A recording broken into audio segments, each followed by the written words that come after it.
Tänases evangeeliumi tekstis räägib Jeesus tähendamissõna kahest pojast. Selles tähendamissõnas on üks isa ja kaks poega. Ja isa astub esimese poja juurde ja ütleb talle: poeg, mine täna viinamäele. Aga poeg vastab kohe, et ei taha. Aga veidi hiljem poeg kahetseb ja ta siiski läheb tööle viinamäele. Nüüd isa astub ka teise poja juurde ja küsib tema käest või õigemini käsib tema käest: mine tööle viinamäele. Aga see poeg vastab kohe: küll ma lähen. Aga ta ei lähe. Ta siiski ei lähe. Tuttav olukord võib-olla, eriti nendel, kel on lapsed, endal 3 last, 2 neist poega. Võib juhtuda, et isa midagi palub, käsib, aga vastus on: ei taha. Aga võib-olla nad siiski seda veidi hiljem teevad. Tihti on nii. Aga võib ka juhtuda, et nad ütlevad, et nad teeksid seda, aga siiski, kui pärast vaatan, siis on ikkagi tegemata. Nii on. Siiski lastel on soov meeldida oma vanematele. Miks nad siiski alati ei tee seda, mis vanemad paluvad, vähemalt kui see, mis vanemad paluvad, on mõistlik, miks nad siiski seda ei tee? Ma arvan, et on mitu põhjust. Ma toon välja 3 põhjust. Ja üks põhjus on selgelt see, et nad kasvavad, nad tahavad arendada oma isiksust. Nad tahavad saada iseseisvaks inimeseks ja neil on selline sisemine vajadus teha oma valikuid ise. Mis on täitsa loomulik ja mõnel on seda rohkem, mõnel seda vähem, seda vajadust.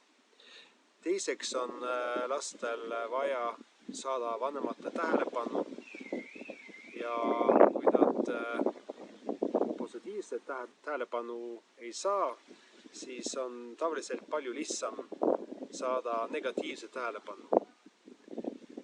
Kui nad teevad midagi või ütlevad midagi, mis vanematele ei meeldi. See on küll kahju.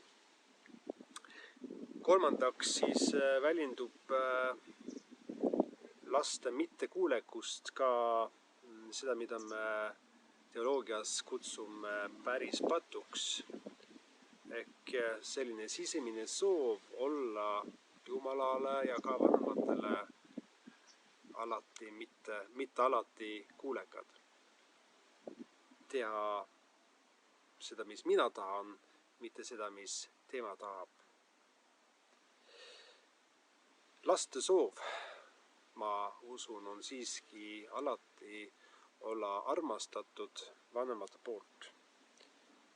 Et vanemad armastavad neid just nagu nad on. Meie suhted Jumalaga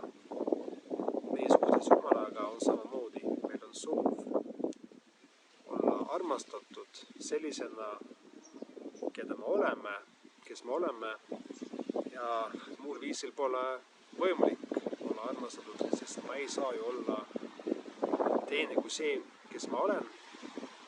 Jumal armastab meid täpselt nii, nagu me oleme. See aga ei tähenda, et ta on kõigiga rahul, mis ta näeb. Tal on soov meid uueks teha, uuendada meid nii, et me kasvame inimesena ja oleksime rohkem isa moodi. Et meie süda oleks täis armasusest nagu tema süda ja nii edasi. Aga me oleme armastatud nii, nagu me oleme. Selles tähendamissõnas, mis ma täna lühidalt rääkisin ja mida saab ise lugeda Matteuse 21. peatükis. Siin on paar mõtted veel, mida ma toon välja. Esiteks, et teod on olulisemad kui sõnad. usk ja armastus väljendub tegudes. Nii on poliitikas, et teod, seda, mis tegelikult tehakse, on tähtsam kui sõnad.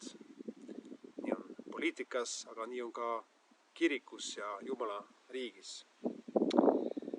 Ja teiseks, võtti Jumala riiki ei ole see, et sa oled sõnades väga tugev. Võtti on see, et sa oled valmis kahetseda, tunnistada oma patud Jumalale üles ja olla alandlik.